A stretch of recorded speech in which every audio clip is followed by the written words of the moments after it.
બનાસકાંઠા જિલ્લાના થરાદ તાલુકાના ખેડૂતોએ સમયસર યુરિયા ખાતર પૂરું પાડવાની માંગ કરી છે. થરાદ તાલુકો ખેતી અને પશુપાલન આધારિત વિસ્તાર છે, જ્યાં વર્ષભર ત્રણેય સિઝનમાં ખેતી થાય છે.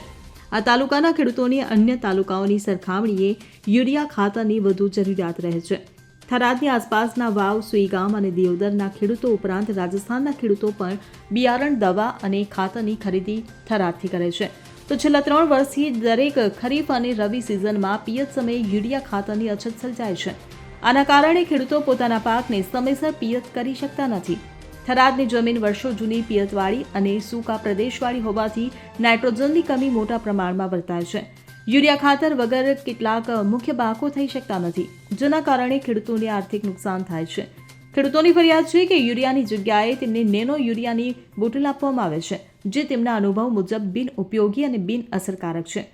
તાલુકા સંઘ, જિલ્લા સંઘ અથવા અન્ય દુકાનદારો ખેડૂતોની આ નેનો યુરિયાની બોટલ લેવા માટે દબાણ કરે છે, જેના કારણે દુકાનદાર અને ખેડૂત વચ્ચે સંઘર્ષ થાય છે.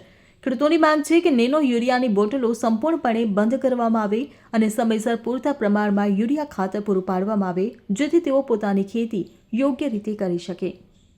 સિદ્ધરાજ ઠાકોર સાથે CN24 ન્યૂઝ, બનાસકાંઠા. હવે જુઓ દેશ દુનિયાની તમામ ખબરો તમારી આંગળીના ટેરવે. ઉઠાવો મોબાઈલ અને Google Play Store પરથી ડાઉનલોડ કરો અમારી CN24 ન્યૂઝ મોબાઈલ એપ.